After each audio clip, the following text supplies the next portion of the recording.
Thank you for tuning in to Unfiltered, Unspoken podcast, where we're going to continue to share life experiences. And today we have a really, really, really powerful story. Like all of them, our life experiences are powerful. We have BJ Jackson, a returning citizen that did over 20 plus years in prison for protecting someone. We're going to introduce BJ so he can tell you a little bit about himself. And then, as you know, Kid Sid is going to kick off the first question. Okay, hello everybody. As she said, man, my name BJ. I've just recently released from incarceration after 26 years. Um, I went in when I was about 21 years old, and I'm just out here now, finding my way, um, just enjoying the new experience of life again, and just pursuing a happiness and just trying to be open and honest and be reflective. And hopefully, what I got to say will um, help somebody who may be in my position or who may one day be in my position. So I'm thankful for being here, and let's get it. We're glad to have you. Thank you for joining us today. And blessings that you are able to do this with us. You're in the mind frame to do so. And again, we are just grateful that you're here. So we always like to kick this off. We take it from childhood. What was life like growing up? Did you experience any trauma? What was your family structure like?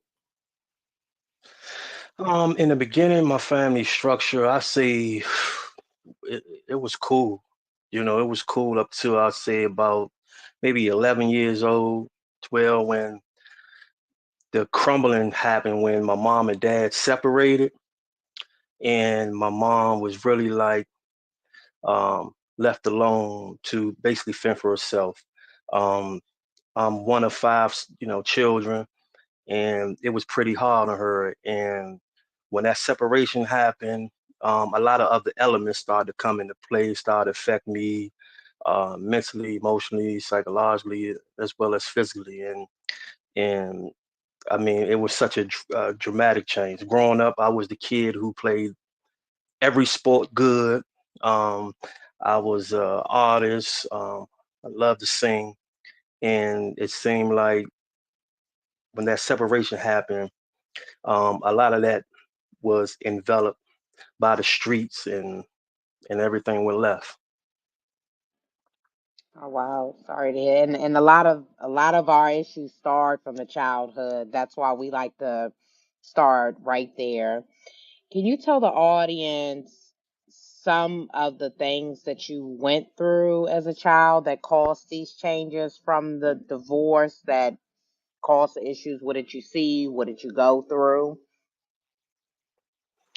Um, what I seen was, like I said in the beginning, everything was cool. Like, you know, Christmas time, I had my birthday is like about 3 days away from Christmas, and I used to get everything, and everything was beautiful. But then what I started to see was, a lot of arguments between my parents. Um, and before you know it,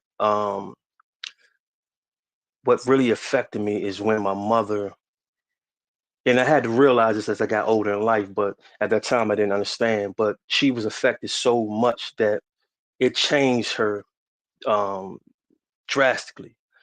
And one of the things that affected me from her change is, and I realized later on, was my relationships after that with other females, other women, other girls was a direct reflection of the abuse that came from my mother's trauma. Absolutely. And was it a kind of like a hard switch? Like, was it, you were seeing your other parent every now and again, or was it just like, one day you kind of woke up, everything was different? How was I guess, how did you process that, before you started realizing I guess, effect it was having on you? Did you feel a, particular way about them separating? I did. I thought it was like You see in the neighborhood, see parents argue and they come back or whatever. I didn't think it was, I guess you can say, the end, even though today they hang strong, they still in and out and do their thing. They real tight. But at that time, the change was so drastic to where, like going from having the best of things, going for, living in a nice house to one day your mother waking you up, my mom waking me up and like, you and you and you telling me and my siblings, look, give us water jugs to go over to the neighbor's yard and basically siphon or steal water because we didn't have water, we didn't have electricity, we didn't have gas, we didn't have anything. So we used to have to wait till late night till the old man next door go to sleep, and we used to sneak in his backyard and with our water jugs and our pans and hand it over the fence. And we went from, you can hear the kids outside laughing because they can see the flickering of the candle lights, and it was like, it was, that change was like, I didn't imagine the effect that it would have, but it made me realize like, I had it good, or we had it good, and it just went down like within months. So, did you feel going through the significant change to having running water, electricity, heat, to not having those essential things? Did you feel like your dad abandoned y'all? Did you feel like an abandonment? I did. I did. Because shortly after that, like, um, I didn't see him as often, and it was like a kind of like when he was there, it was a level of discipline that was there in the home when he was there, but when he left, it was to a point where it's almost like mom just said, you know what, I don't even care no more, and she just let us off the just let the reins off, and before you know it, is 12 years old, 13 years old, out all night. After we got evicted from that particular place, it was like we packed us up. We went into the shelters, and then she dropped us off over one of our family members' house. With me and my little brother was like, y'all want something from McDonald's? Like, yeah, yeah, yeah. All right, what you want? I'll be right back. Not knowing she dropped us off and she didn't return for months. And I still remember this a funny joke, or I said to her, I was like, when she finally came back, she was come back to get us to put us in a new apartment, but it was months that went past. And I was like, Mom, where you went to McDonald's? Over China? You know what I'm saying? Like, you never came back. And it was just one of those things where it just kept, after that separation, my parents, it was just back to back to back to back, evictions, eviction, homelessness, eviction, and it really like tore any ideas or any dreams I have of sports or anything. It was gone. Yeah, understood. Now, I don't want to jump too far ahead, but looking back on things and now, walking in the spirit of a man yourself, um, have you, I guess, understood your father's position or his decision? Or, now is it still just like, it happened and I don't understand it, but it is what it is. We're in a good space.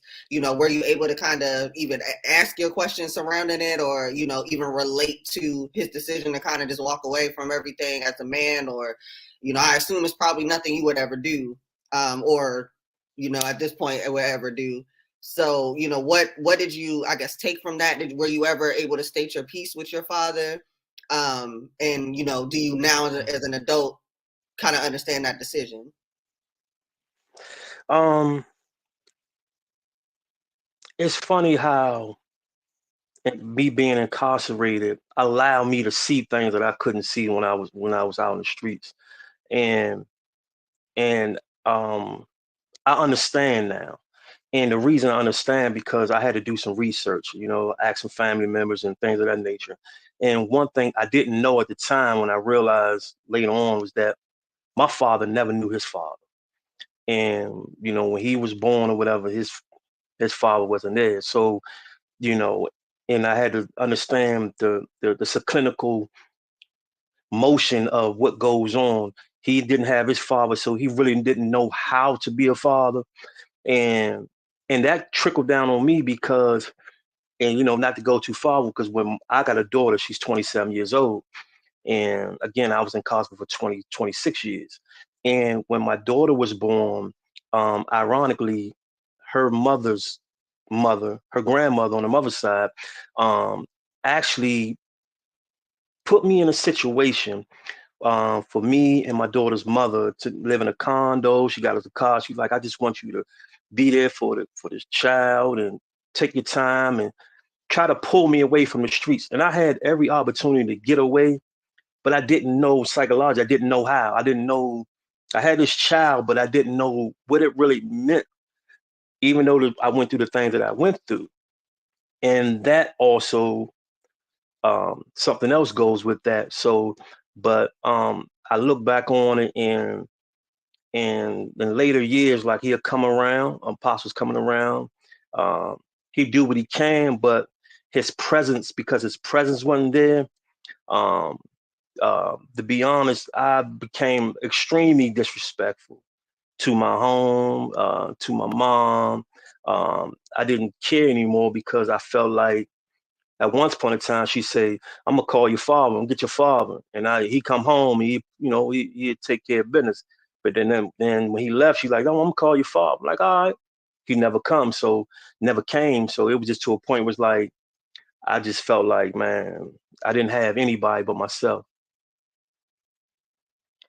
So, do you feel as though if your dad was in the household, because we want the audience to see this as well, because I think a lot of folks as a child, it affects them through their journey. Do you think if he was in the Mhm. household that your behavioral issues would have been different, your choices would have been different, you would have had different guidance? Because I always tell people, as moms, we try to fill both of those voids, but we really can't stand in a man's shoes.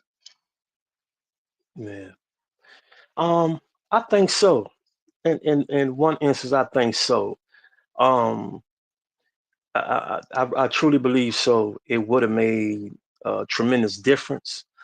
Um, but his absence out of my life, the consistency was so detrimental to my development because the longer he stayed away and wasn't really being influential as a man or as a father, um, it's almost like he knew that I was lost. And I used to do things, and to bring it to my point is that, like I said, we got evicted. Then later on, my mom like, you and your brother going with your father, and we was forced to live with him and his new wife, the woman who he left my mother for, and that was a trauma in itself because she used to talk so bad of me because she said, "You look just like your mother," and I would get the worst treatment than my younger brother because I look more like my mother, but it was at a point where I used to do things to try to get my father to discipline me. I mean, when I went to go live with him, I would stay out all night and I'd just be hanging out and I'd get on somebody's phone, get in the house, be like, "Hey, yeah, Pops, what's up? Hey, look, I ain't coming in tonight." And his response wouldn't be what you would think, like, "Boy, get your butt in the house," so on and so forth. It was like, "All right, man, I'll see you tomorrow." And it shot me because I'm 15, 16 years old. And it's not, you're not forcing me or ask me where I am. So that it kept breaking and breaking and breaking and breaking to where I love him. That's my man. But I was gone already. I wasn't. If there's nothing he can do after that to make me feel like to reel me back in. Now, did he have, or did he create, another family in this new marriage? No, it was just him and his wife had a couple of grown children, but that was about it. Okay. Was it, any issues, in regard to her children versus y'all, or him having to appease them, being as though that's the woman kind of run the show type of thing. So if he had to appease her, to and y'all were caught in a crosswind, was there any of the situations like that? Yeah, it was. It was. It was. It was. And the only thing is, the apartment that I went to go live with my father and his wife. It was a two-bedroom apartment, and um, only one that was staying there was the one of the older sons. He had a room there, and of course, my father and his ex-wife had a room. And me and my little brother used to have to sleep on the living room floor. And it used to be the son used to get upset for some reason when he wanted his girlfriend to stay over, or if she speak to us, or she like, oh, he cute, look, you know what I'm saying? But they older, but I didn't. If it was like he'll go say something to his mother, and his mother will be like, tell my father like as if we looking at her, or um, you know, we need to go out sometime somewhere. It was like whatever she wanted or the son wanted, my father was put in a position to please them. And again, like I said, it was to a point where all the issues blame came down on me. If my little brother did something, his wife would be like, well, you the older brother, you shouldn't let him do that. It was like everything was always to me. With me, my little brother had a BB gun. He was shooting at a cardboard box, and it went through the window. She called the police. And you know what I'm saying? I'm like, man, they came, I'm laying in bed, and I'm like, I mean, laying on the floor. I'm like, man, I don't know nothing about that window. And so my father asked, and he asked my little brother. My little brother, like, I don't know either. The first thing she said, it's him. I know it's him. It's got, blaming on me, but all actuality, it was my little brother at the time. And I got kicked out at that time. They made me go live with my mother, who was staying over Kenilworth.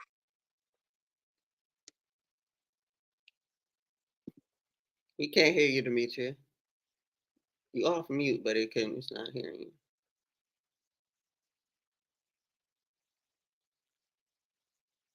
No.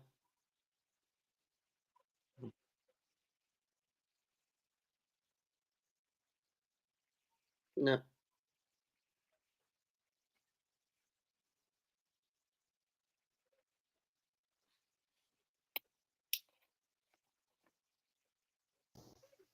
Can you No. hear me? Now I can. Yep. Okay, perfect.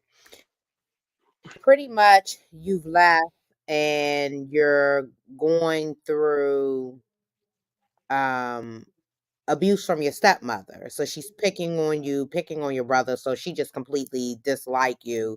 So you're a child in a abusive relationship. Did your dad leave her? Did he ever confront her? Did he ever tell her what she's doing is unacceptable? Or he just never stood up for you. He just allowed her to abuse you through the whole process. Sometimes he would say, I won't say the bare minimum, just to try to keep it, I guess, at peace. But when like I said, when it came to, he was like, man, you gotta go, man. She don't want you here. That was like, and I can't even express, or even words to find the words when he said that she don't want me here, and he didn't express that he wanted me. He didn't fight for me. He didn't, anything like that. And I'm telling you, when that situation happened, um, and I moved my mother out of Kenilworth, life took a dramatic turn. But before I get to that point, I do want to say that um, when my mother was going through what she was going through in the separation, um, her and a one of my oldest brothers, he got multiple children, but one of his child, his son's mother, we had went to go live with them, and they used to go out to the clubs and bring men home, and I want to say this because this is important. I think I should share. Um, and one night they came home, and I remember me and a couple of my siblings was up in the bedroom, and I heard the guys down there, and I'm thinking like I'm calling out my mom. Mom, come here. And I heard the guy say, "That's your kid." She's like, "Nah, those are my sister kids." But they look at me like they mother. And we heard that. So we taking it as a joke, me and my siblings. I'm like, what? I'm gonna go say it again. Open the doors. Yeah, mom, come here. She said, hold on one second. She comes upstairs and she grabs me and punched me in my face and said, I'm not your mother. Stop calling me your mother. And the reason I want to bring that up because I seen my siblings cry after that. But me, tears came in my eyes, but I was in such shock. And I wanted to say that because we bringing up certain like my stepmother and stuff like that. After that incident happened with me and my mother, when she said that, that affected me with every female except my sister. Every female that ever came across in my life felt that direct abuse, that trauma, even to this day, even to when I told you about I didn't know what to do when my daughter came. I loved her, but I couldn't get a connection because of what my mother did. And so my stepmother, you know, when she didn't like me because I looked like my mother and the way I felt about my mother, it felt like I was in a whirlwind of nowhere to be loved by a woman or a mother. And it then to send me to Northeast DC, Kenilworth in 1992, around the early 90s. At that time, as we, should know, was one of the, I think, one of the greatest mistakes my father and my parents ever did. Yeah, Kenilworth was rough. It was. Man, yeah. Goodness, that's that's really heavy. Um, Especially for the reasons it seemed like the whatever reason she felt like she needed to say it like that. That's horrible. Um, so at any point, um, I guess after that, what was maybe like your trajectory then? I'm pretty sure that that kind of set in and took a negative kind of route for you. So what was life like after that? I'm pretty sure that's kind of like one of those pivotal moments. So what was like life after that? Like I'm pretty sure you weren't really doing too much respect, at that time. But what did that take you? What mind frame did that put you in, or what did that do to motivate you, or what did that take you in life? Um, I'm telling you, it was such a defining moment in my life because it was like as a young teenager, this was around, like I said, 12, 13 years old. I had girlfriends, and it was like in my heart, it's like I was loving them. I wanted, and it seemed like as soon as this, how bad the trauma affected me. As soon as a girl or a young lady or a woman say the L word, man, I love you, man.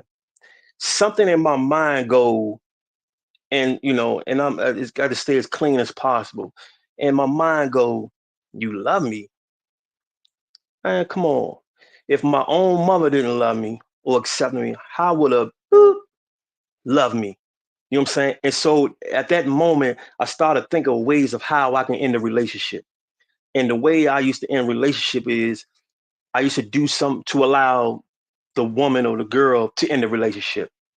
So it make it seem like it's on their term. So I became manipulative at a young age with love to a point where I didn't want it. I thought that they was coming in to try to hurt me. They was gonna come in and try to do something. I all thought that when somebody said they love me, especially a woman, it was like, all right, what's next? Something coming around the corner. So let me do something to allow them to break up with me.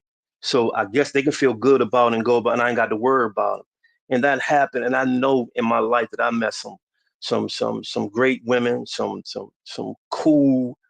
And I know they probably thought like, how the heck did we get to this point where we, that we in the relationship or we not together?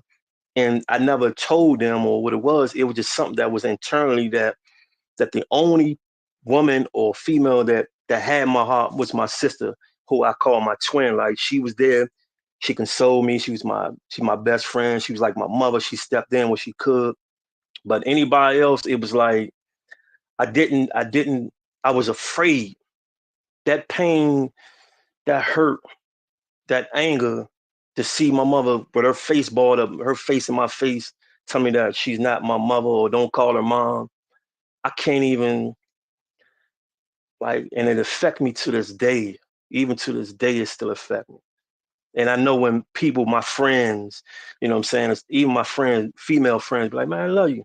I'll be like, it sends chills through me. And I'll be like, why am I feeling this way? But I know what it was. So you still feel like that? I not as, because what's helping me get through it is understanding that I got to go back to the beginning. I got to go back to where, how did my mom get to this point? And, and I try to say, well, she experienced the trauma or the separation she probably didn't go through. But as a child, I also used to hear her say certain things that I let it go in my head. Like, for example, I can remember this like it was yesterday. I'm like 8 years old, and a lady walked down. She like, "Oh, who little boy is that? Oh, he's so cute." And the lady walked past, and I could see my mother and one of my oldest brothers sitting on. Oh, she said, "That MF don't look like me. That ain't." You know what I'm saying? And I remember it, and so it started to tie in. Like, hold on, like it had a resentment from early on in my life. But I said to myself that in order for me to heal, I let some things go and understand from her perspective. But it do affect me to this day. I mean, and how I know that it affect me is that, like, even when before I came to prison or after prison, when being in a situation and making love, it's like after love, it's like I want to run away. I don't want to Mm. stay in that moment. It's something telling me, like, and I'll be like, I'm safe here, or I'm okay, but something is pushing me to disconnect. Hmm. So do you think, and I'm gonna piggyback off that real quick. Do you think your dad broke your mother's heart? Is that why she reacted like that, or you think there's some deeper issues? Mm, I think it might be some deeper issues. I truly do, but I do think my dad broke her heart. Um, because I can vividly remember right before they split, my mother going out, and it's funny. I sit back and laugh at it, but she, myself, and a couple other siblings going into his car and with a knife, and she like, yeah, stab all the seats, and he did this to me, and we all in there messing my dad's car up, stabbing it, and doing this to her and everything. And she was battered, and she brought us into that, and I didn't know what it was. I just thought that she was hurt, but um, and it just, I think it was something more deeper. But I do think he broke her heart. But ironically, like all these years, they are still like being around each other. When she needed a ride, he did. He stayed in the mix all these years, and he's still here today. I definitely feel like it had to been some, couldn't have been the only instance Yeah, where that might right, have seemed crazy, because most people wouldn't even get their children involved. Not with that anyway. It'd be one thing to sit y'all down and tell right. you what's going on, or at least be cussing him to high heavens. But that Hmm. that's a lot. That's a Yeah, lot. that's what I was Yeah, gonna say. He yeah, said I was like, it's almost like his mom taught him some very bad habits as a hmm, child too, as well. So yeah. yeah, Yeah, yeah, that's heavy. That's heavy to carry. And at that point, I would assume it would have made me feel like, I was part of the reason he left, or just not understanding that would have threw me off, like, totally. I probably would have came up to my own conclusion. But yeah. with that being said, what the moment we came to talk about, how did you get to the moment where you were incarcerated? What was the build up to that? Your relationship with that person, and the situation surrounding it? You know, how did that come about? That's like I said, it's one of those things where the snowball effect, like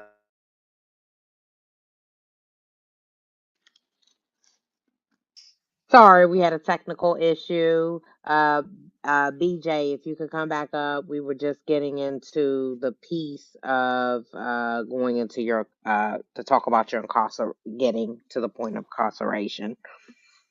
yeah, like I was saying, it was just like the snowball effect. From that trauma to, like I said, the last incarceration where I spent the 26 because before then I was incarcerated 6 times. But before then, it was just like I said, a domino effect. Going to probably about 10 schools in my life. I lived about 18 different places throughout DC and PG. Like I never had stability. And so falling into the streets, um, led me to think a certain way. And so what led up to that point, also, I must mention that my mother started having run-ins with very violent, abusive men. And one incident, one of them even broke her nose, and so I started to have this, even though she affected me in a certain way, still that was mom, and I still felt she affected me in one way and she affected me in another way. And I want to say it's a positive way, even though it had a negative outcome. One of the things is I had a serious disdain for any man that take his fists or whatever and abuse a woman. And I carried that with me throughout the years. I carried the heartache of my father leaving for years. I carried the heartache of what my mother did for years. And so when I was about 21 years old, an incident happened where a friend of mine who lived upstairs, me and my girlfriend was staying in this apartment, and the whole building was basically our friends and people who we dealt with. One of my friends, she didn't have a phone. So she used to come down to our apartment, use our cordless phone and go upstairs. And and it was crazy because that day, up to that day, I had two dreams. Um, I had a dream and I had a vision. One day, a few days before this incident, it was a big black bird that came on top of the building where we lived at, and people like, "What's that?" I'm like, "Oh man, that's a sign of death right there." So people laugh, and I'm joking, I'm rolling up, and I'm just laughing. And then, like a day after that, I woke up to my girlfriend staring at me. I'm like, "What you staring at me for?" And she was saying, she said, "When you was sleeping, you kept saying, 'I didn't kill him. I didn't kill him. I didn't kill him.'" And I didn't think nothing of it. And the night of this incident, I'm smoking, I'm drinking, but I can't get high. I can't get intoxicated. Something won't let me get to that point. And so goes to our friend come downstairs. She used our phone. She goes upstairs. So I'm in. I comes in the apartment, I go in the bedroom, and I'm just sitting there. And I'm just sitting there. Something is going through me. I don't know what it is. I'm feeling some kind of way, and I decide to just take my gun out and put it on the bed. And my lady friend come back there. She's like, "You all right?" I was eating a salad and looking at the TV. She said, "You good?" I said, "Yeah, I'm good." So, excuse me. She said, "Are you sure? Because you looking at the TV, ain't nothing on." I said, "I don't know. I'm just." So at the time, my co-defendant at the time, he comes in and be like, "Man, hold my gun." I like, all right, I take a gun. I take both guns, put it in an iron box, and put it in the looked at and put it in the closet. Like, man, these things be killing people, man. I ain't with this, man, no more. So I went, sat down. Soon as I sat down, I'm talking about maybe 3 minutes later, I can hear my friend, my lady at the time. She like, "B, come here, come here, come here, come here." And then my co-defendant runs back in there. He like, "With a gun?" And I'm like, "It's up in the closet." you know. I'm just so nonchalant about it. He went and grabbed a gun. He went back out. So my lady kept saying, man, come here, come here, come here, come here. So I goes out into the hallway and I seen my co-defendant and it was three other guys in the hallway. And he was, getting into a little wrestling with one of the guys.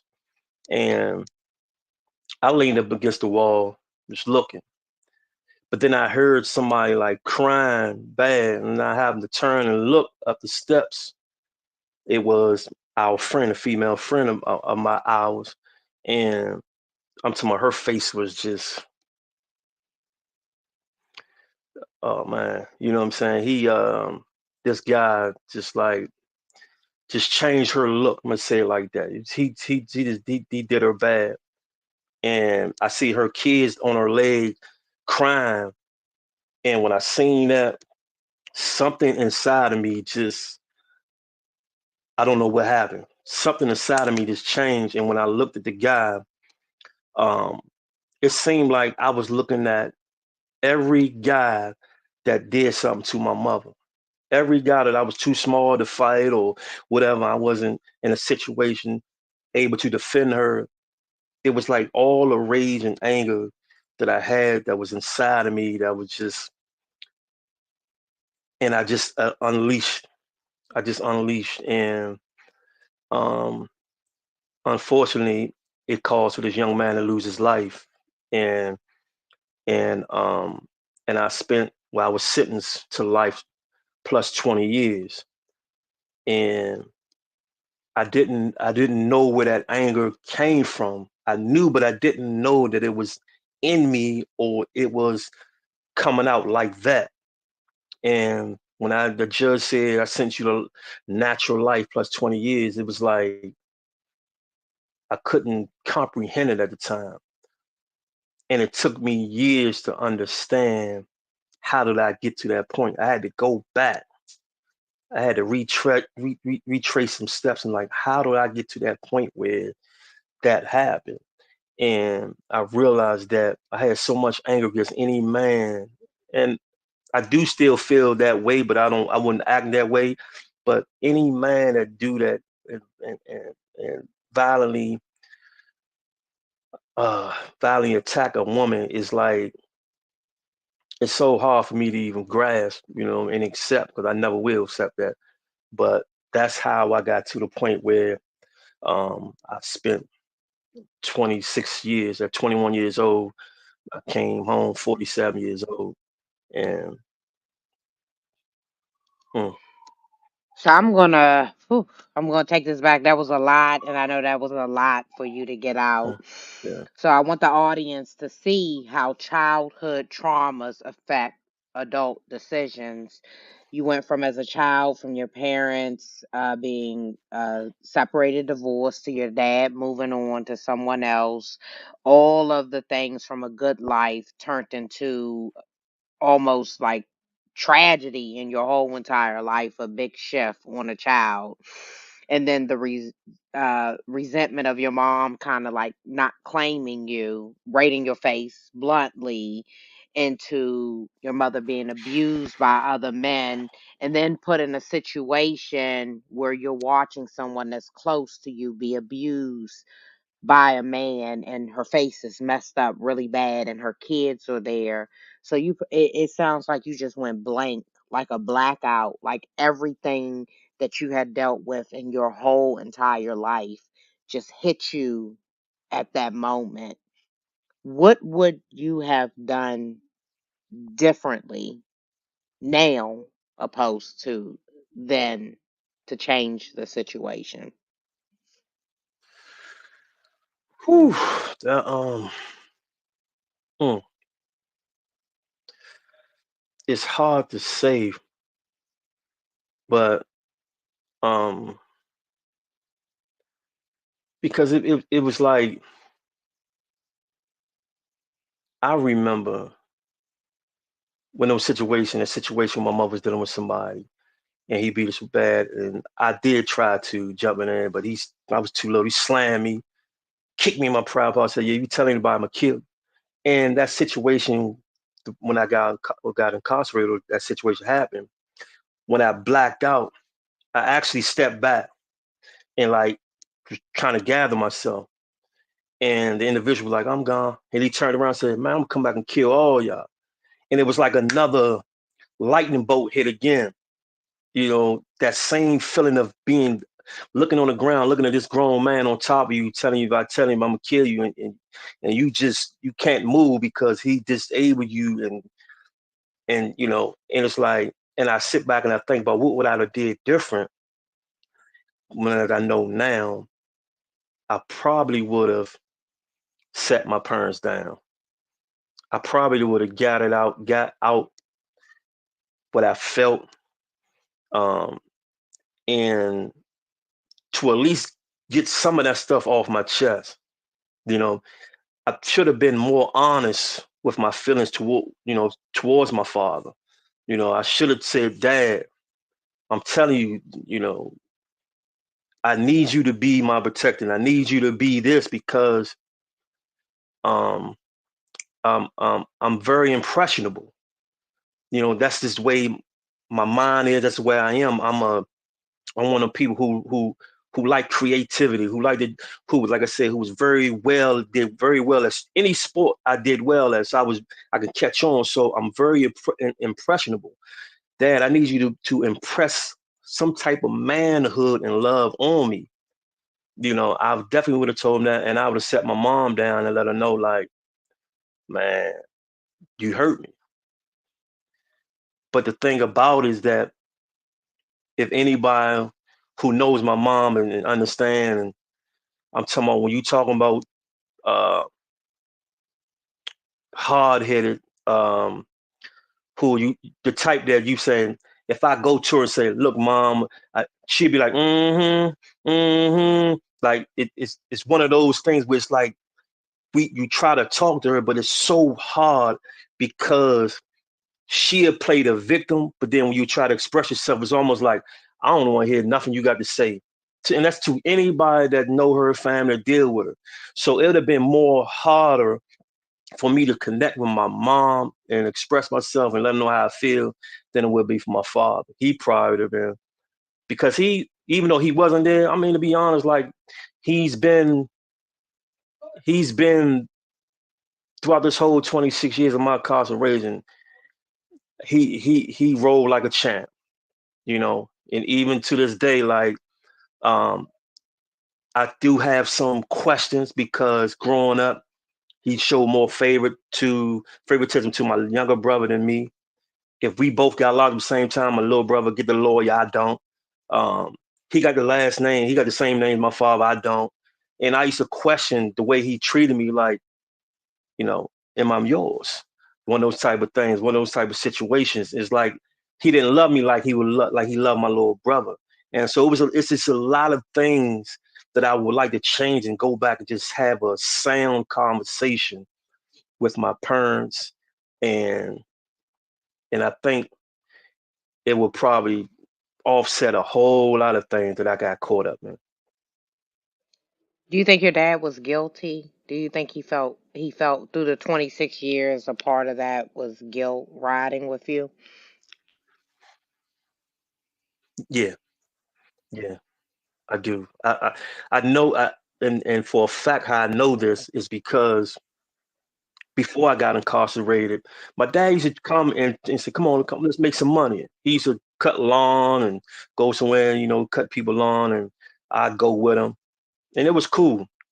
When I got older, he'd come around where I just stay at and be like, excuse me, like, come on. I'd be like, shh, man. And I'm hustling. So it's a whole lot of people like, hold on. I like, give him hold on for a sec. He sit in the car, do what I do. And I pull my gun out, give it to a friend of mine, like, hey, man, I'm going to go ride my father. And he would never say nothing about the gun. He would never say nothing about the drugs. And we'd just go cut some grass. I make $40 and I leave it in his glove box. He like, nah, that's yours. But I understood he was trying to like be there and trying to instill something, but it was too late. I was gone. And that guilt, him being there for 26 years, I mean, whatever he could, whatever he can, he would come, money, visits, but I just know that he probably think that he wish he could have did a little bit more, and it was the guilt playing with him.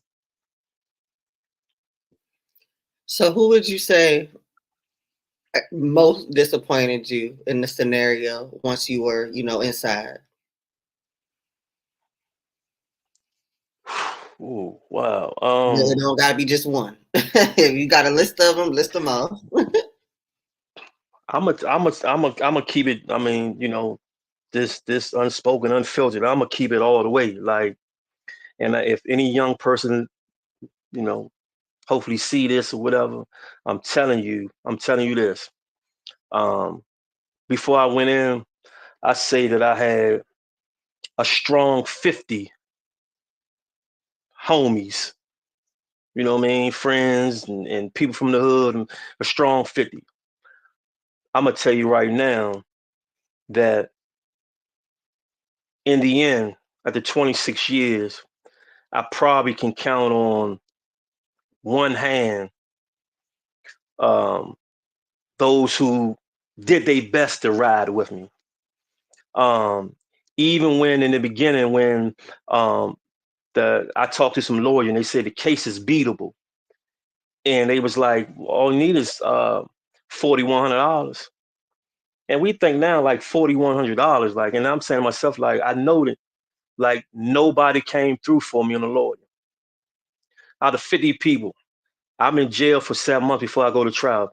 Nobody they came together and got $4,100 up and get me a lawyer to either beat the case or have a more favorable outcome.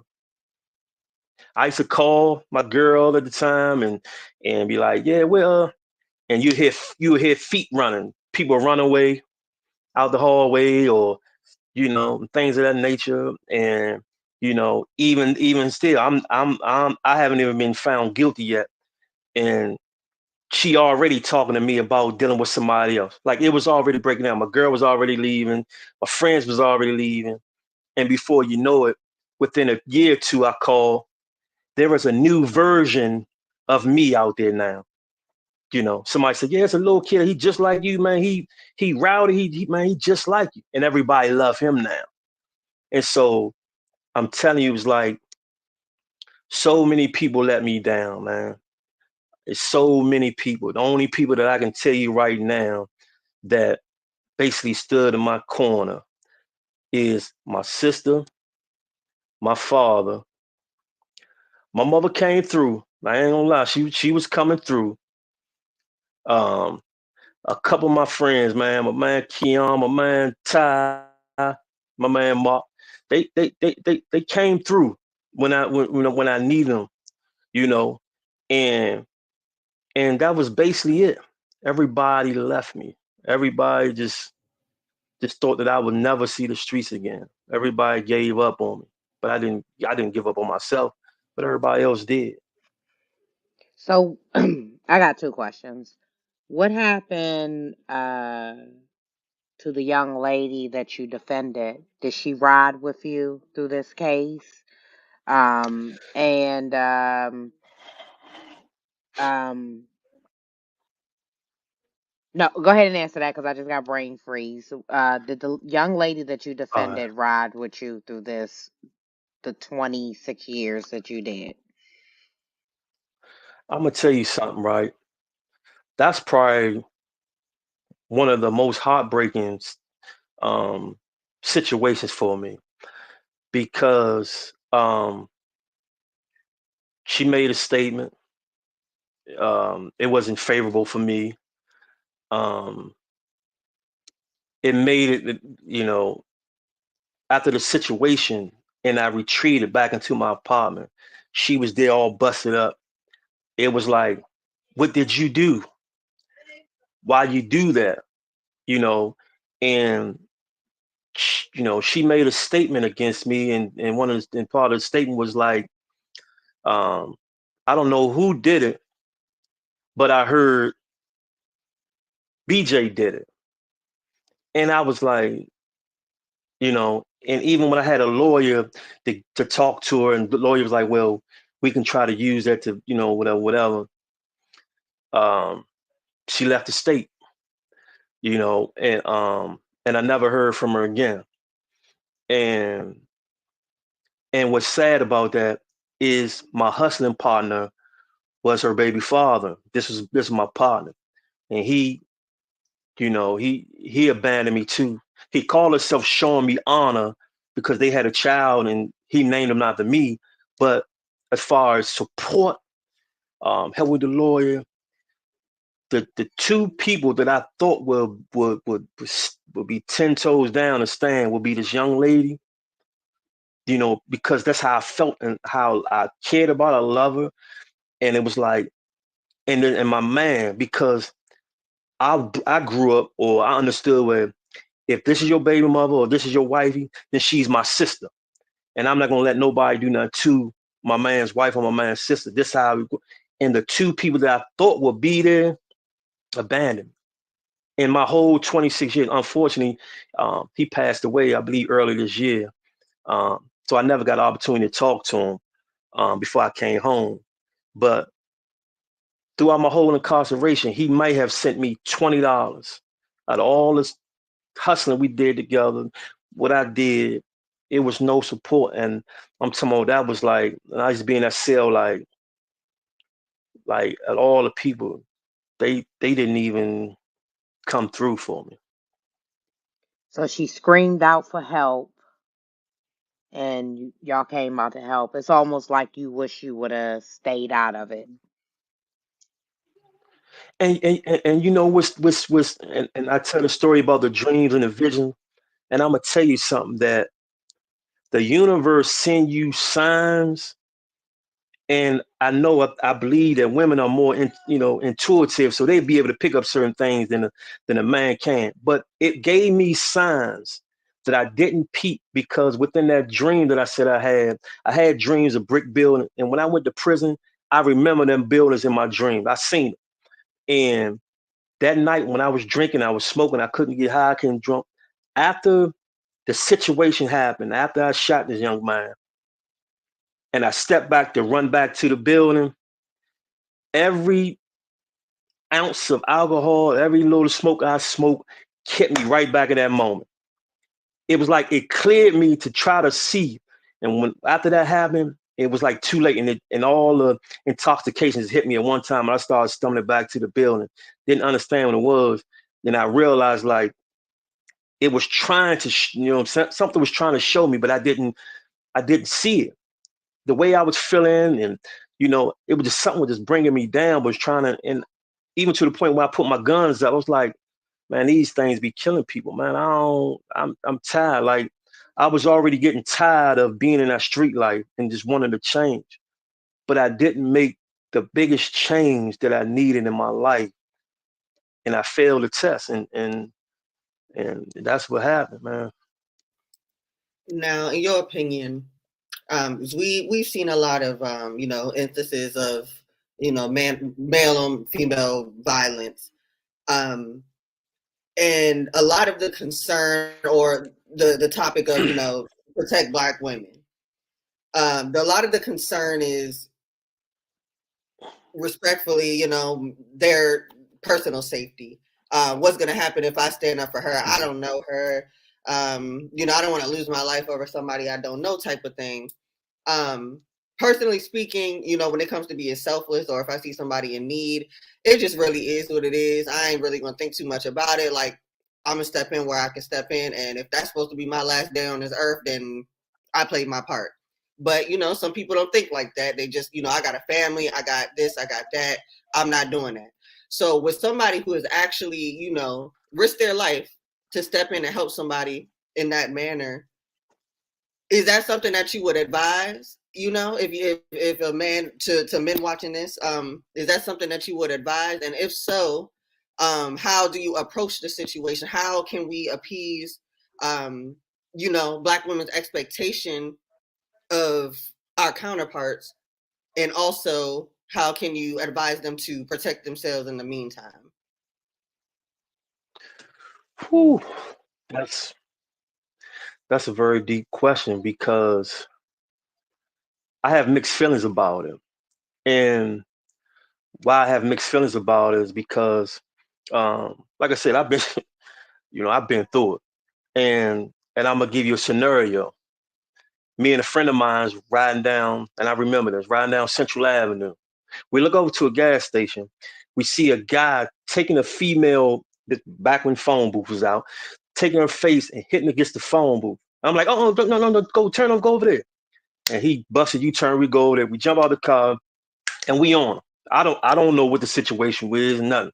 I just seen a woman getting her face pushed into a phone, the phone booth thing. Um, and I go over there, we boom, boom, boom. And before you know, she's on our back, beating us and screaming, help me. They beat my boyfriend. They beat my boyfriend. She kicking us and everything while and looking. And again, she's bleeding. And you know what I'm saying? And my friend, he pushing and going too. So I grab him like, let's go. We jump in a car and we driving off. As he on the ground, we driving off. But we looking at each other as we driving off like, damn, he was, I mean, just abusing her. And we thinking that we doing something to stop it. But in turn, it becomes she's defending the abuser. And I'm talking about she's going to war with us, scratching us, kicking us, and everything, screaming out, help it. We beating up her boyfriend. And so I say I have mixed feelings because it's like, I can't, it's hard for me to let to see that happen. Like, and people, I can talk to people like, man, you know how much backup time you got, man. You can't go back to prison. But it's like, as a man, like, it's I'm deep on believing in the ancestors. And so I feel like, I don't know. I just feel like, man, that's one of my ancestors right there who's calling out for help. And if it means for me to lose my life in that moment, then so be it. But also you have to really peep the situation out and see how domestically this issue or this fight or this argument is. You can kind of tell if it's a boyfriend girlfriend relationship kind of thing going on, or not saying that the sister wouldn't be in trouble, but or is it something really that this sisters really need help, and you have to really each is it individually it's a case by case basis. You know what I'm saying? It's almost like you have to say to yourself, what am I willing to lose? Because in all actuality, as a man, you're going to lose. You're going to lose bigger than what you gain. Now you might get on, social media, people like, oh man, he was a man, he was a man, he was this, that. But when you speak to somebody like me who understand you did what you did and you went in, now you start missing years from your family. Um, you start the woman that you care and love about, that you would just do anything for, starting to get lonely. And then years go past, possibly leave. Like, you start to lose so much that you built because you wanted to save someone. Now I can live with that. I can live with that because I have a strong, I ain't gonna say hatred, but a disdain for any physical abuse to a woman. I just can't. It's hard for me to let it go, to walk away. Be honest. And we almost at time, and I know we went over. This was a Mm. phenomenal interview, like all of our interviews, just phenomenal. But I just want to say really quick, doing 26 years and coming out, if you see a woman in a situation like that, will you still react? Because now you do have a daughter that you have to protect too as well, right? And thinking about yourself as well. When it comes to domestic violence, that's a tricky situation because I've been through it, and you see, and I was silent with mine, but I honestly, I don't think that I would want someone to risk their lives because I have to take accountability for putting myself in that situation. And, I hope that, you get to that point because a lot of times when people go through domestic situations, like the girl, she up and moved out the state. people usually go back to the abusers and they have to be ready. Mm-hmm. So just advice to you that a person has to be ready to come out of domestic violence. And I know that childhood traumas affect you, so that's a piece of it, that you never want to see a woman abused. But I also want you to stop and think, and if I knew you 20 some years ago, I would give you the same advice, is that the person has to be ready to come out of the domestic situation, and you put yourself in a position to where that you can lose the freedom of your life to someone that is not ready to be free with their life. Mm. Yeah. I So just if that's, oh, huh? go ahead. You can finish. I'm so sorry. No. Go ahead, Sid. I just Okay. wanted to, No, I because just I just wanted heard to a piece of it. Yeah. piggyback and just throw another perspective out there. I Mhm. personally feel like if you are, feeling like you're going to step in and almost save somebody or buffer a situation, I say or I suggest that you let yourself leave you in that situation, because Mhm. basing it off on whether, well, she gonna go back or she gonna do this, she gonna do that. It is what it is. We know at the end of the day they're gonna have to be accountable for their time spent there in Mhm. that relationship. But at the end of the Mhm. day, Mm-hmm. they need to see another day, live another day find that accountability. So Mhm. whether in my mind, I'm making the decision. It is what it is. I don't care what they talking about, uh, whether she go back or whether they leave together. It's not gonna happen in my face. It's not. We're not doing this right here. It's not gonna be done where I can allow it. So I just feel like you should go off of your own integrity, your own morals, in that situation. So if something do go wrong, you stood on business. You stood on what you believed in, not what no anybody else got going on. Because like I said, at the end of the day, whether it's her fault or not, or whether we feel like it's the person's fault for staying, or even putting you in that situation, it's just one of those things that they can't wait, because they can't. It's not going to click if they're not alive. It's not all going to make sense, or they can't come up out of it if they're not alive. And who knows, that Mm. situation where him going into prison, it could have been one of the situations she was never going to leave him alone, but you forced it. You forced her hand. She didn't have no choice after that. You could have really just saved her life on another, another multiverse, in a sense. Like that situation could have been, he Yeah. could have been killing her at the end of the day. She might not have ever left, Yeah. but you Yeah, but control the whole situation.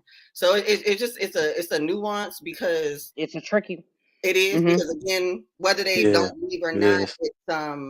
there's a lot of psychology behind Mhm. that. But if a Mhm. person is mentally unstable, now he's lost his life to someone, and as you see, the person up and moved away from him. They didn't even help him. They didn't even like give gratitude for him saving them. And it's a tricky situation coming from a domestic situation. You have to be ready. And I tell people, people lose their lives, people go to jail for abuse, for the person just to go back and continue to abuse for years and years. It doesn't matter if you intervene. And as a matter of fact, from what I'm doing some studies, sometimes when you intervene, it makes the situation worse. So that's why a lot of people that go through domestic situations, they get silent and they get quiet. The person, the victim, has to be the one that is ready to say, I have had enough, because it destroys lives. Because like DJ, he had a child 1 years old, and he missed Uh, 26 years of his daughter's life for saving someone that mm, just will go back. Why did you do it? Now I think appropriate is, are you okay? Can I help you like through this situation? To ask the person, because if a person is not ready, just like the lady at the phone booth, you helped her out, and guess what? mm, She started attacking you because she wasn't mhm, ready. And some people feel as though that is a form of love, and they got to be ready to leave, or it's going to destroy a lot of lives. Now, if you ask me right now, I've seen a lot of domestic situation. I will talk about it, but at the end of the day, I got to look at my 12-year-old. I got to think about the position that I put mm, myself in. If I harm somebody else, then I'm going to be taken away from my 12-year-old, and I can't risk that because I want to be a part of my kids' lives. But I mean, I think the situation of filtering it is, are you okay? Can I help you? And as a matter of fact, people are scared. Call 911. Let 911 deal with that domestic situation. Because if the police pull up and see that lady face busted up like that, they're going to press charges on them. The state is going to pick that up, and people are scared to call 911. But if I see someone in a domestic situation now, from what I know, I will pick up the phone and call 911. Like, there is a domestic situation, because I just can't risk my family or me being without my family. Yeah, that's understandable. Sure. Yeah, Yeah. because I mean, in your space now, you don't want to get back locked back up, and it's okay for you to call nine one Um, one and say there's a domestic situation right here. I can't be involved. Can someone please come help? Mhm. People are afraid to call you're nine one correct. one. I definitely understand what you're saying. You're correct. Mhm. It's a matter. I'm just I'm Yeah. just letting you know that if it's right, if it's like something is really going to go left with this young lady or this woman, especially, I mean, not to take the value from anybody else, but especially from a black woman, and I'm willing to accept. At that Yeah, moment, no, if I I get, go in and there I and I get, yeah. intervene, I'm willing to Mhm. accept my family leaving. This woman don't give me no thanks because I already been through it, so I know. So I'm willing to accept that in order to do what I stand on, my morals and principles, because I stand for love, true peace, freedom, and justice. So I'm gonna stand on that and I'm gonna act on that. Whatever happened after that, then so be it. Mhm. Agreed. And a Agreed. lot of people, but it wish if black brothers protected black women more, I think the scenario would totally change, because it's fact we are the most disrespected in the Yeah, world, and yeah. it's true. I mean, nobody can Mm, really tell me different, from work to personal to abuse to men just protecting us. We are the people don't protect us like others. Like, a man will protect a man before he protects a woman. It's crazy. It's crazy. But Sid, I get your point. I know where you're coming from, the integrity of it. So yeah, definitely. That's whether both sides is right, but you just got Yeah, to figure out where you draw your motivation from. Because if it's just yeah. something that you standing on, it don't matter if you see it, don't matter who it is, don't matter where you at. If you want to step to the situation, that's your integrity, that's your morals, that's how you roll, regardless. Some people, won't step in unless it's somebody they know. That's also respectable. It is what it is. I Mhm. just, I'm just not willing to stand facing that. Like, if something go down, the consequence is the consequence. Make sure my family know what I did, how I did it, why I did it. They understand. Like, that's just really where I'm at with it. But Mhm. I don't purposely try to get myself into nothing. But if foolishness we not doing that. Like, we not doing that. I'm not about to sit and let it happen. You know what I mean? Like, Mhm. at the end of the day, hopefully that person will wake up and be like, dang, that random stranger did stand up for me more than I stood up for myself. Maybe it'll click. Maybe it'll Mhm. click. I don't care when it happened, but maybe it'll click. That's my Mhm. satisfaction in it all. Yeah. I mean, and sometimes it does, and sometimes I'm calling 911. If I see somebody in the domestic situation, I'm calling 911.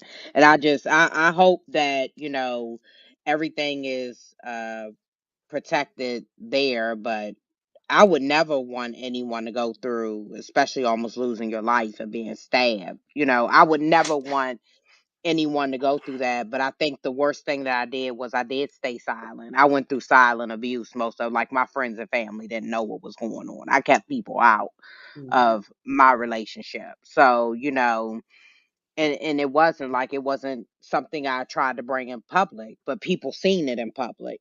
So mm, it's a touchy, it's a very, domestic violence is a very, mm, very touchy situation, and it can get a lot of yeah, people hurt and destroy a lot of lives in the process of it. So yeah. Agree. yeah. So you want So I was gonna say you going into your yeah, set. Okay. yeah. So we are at time, man. We could have went up. So um BJ, whoo, this was good. I know we can go on, or we probably be on here for hours going through this, because this Yeah. is like, This is real. But we're at time, so really quick, we're gonna do our Mhm. last. Can you give the audience? Oh, and I want to ask real quick. This is yes or no. I mean, oh yes. Are you still like going through this journey? What's your mental state of mind right now? Like, are you still processing being out in society after 26 years? Yes. Okay. At least you're being honest, because a lot of people think they could come out and it's like Mm. it's a challenge. I tell people real quick, imagine living in Australia for 26 years and then come back to America and try to fit in, or you know, the prison as a whole is a small society, it's a micro society. You know what I mean? So I say, imagine living in America and going to Australia for 26 years, then coming back and trying to um, get acclimated back into the culture of America. It's you're not gonna get it in no 8 months or 9 months. Mm-hmm. We Okay. Thank barely you for get it. being They changing up stuff every month, every 3 months. We can't keep up. Yeah, So I yeah, understand. yeah, yeah. right. Okay. So we're at so I want to ask going through your healing journey because you're still healing. We usually Hmm. ask for you to give advice, two things on what are you doing through your healing journey to help you heal through all of your trauma starting from childhood. One of the things I'm doing is being open Oh, and to hold on. help. Can you yeah, and so yeah, and can you throw advice in there for the audience that can help them as well? You said throw a what again? I'm sorry. Advice while you're telling if you can give the Okay. audience through your healing and then give them advice Mm. how what can help them. Um, like I said, just being honest with yourself and being open and willing. You're having a willingness to accept help. Having a willingness to understand and to accept that um, I'm not all the way right. There's some things about me, and my advice will is to get not any help, because some people don't know how to help you in these situations, but get the proper help my advice is to be willing to accept that help, and it's okay to work on yourself, and it's okay to work on yourself by yourself. A lot of times people feel as though they need someone in order to be someone. No, just you can be by yourself, you can and just work on yourself and be cool with that.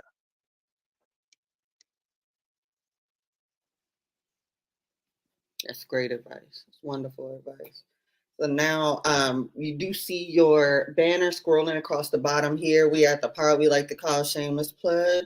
You let the viewers know how they can contact you, utilize your services, draw traffic to anything, any projects you have going on. You have the stage. Yeah, well, I got an online retail store, Gabian underscore brand. You come check out some of my products. I'm also on IG, Phoenix Morocco Bay. Come check me out on it. Also, right now, I'm working on a screenplay. Some of y'all may have seen the casting call. Posters have been posted out. So I'm working on writing. I'm working on trying to get into this field. When I ain't trying, I'm getting into this field of writing and ghost writing. If you need somebody to write your autobiography, I'm your guy. And I'm just looking forward to not just being alive, but having the ability to live with a purpose. Beautiful. And I'm excited because we get to work together on two things. Yes. So it's going to be an honor. So I want to thank you, BJ, for coming Hmm. on, sharing your Yes. testimony. I definitely want to help you get on other platforms so you could expand your story because you have a testimony to tell, and I think it'll help a lot of people. And thank you for being transparent about your childhood and, you know, all of the struggles that you went through and being very transparent that you're still going through these struggles and your mental state is not even a fraction that's there and you continue this journey. So continue to do all the beautiful things that you're doing. And, we definitely want to thank you for being a guest on Unfiltered, Unspoken podcast. Thank Um, you so much. my pleasure. My pleasure. Um, so we want to thank everyone for tuning into Unfiltered Unspoken podcast. We're going to continue to bring life experience to you, and every testimony is a beautiful testimony to share because folks are showing you from trauma to healing. And if you learned anything today from BJ is change, and it's continued change, and how his childhood did affect him, and he's learned from it, and he's trying to be a better person, and he's doing some wonderful things. So anyone that is going through something, BJ is definitely open to you reaching out to him. So please take his contact information and reach out to him. And if you need a ghostwriter or skits, or check out his store. He has some amazing things at his store. So we'll see you again real soon. And thank you for tuning into Unfiltered Unspoken Podcast.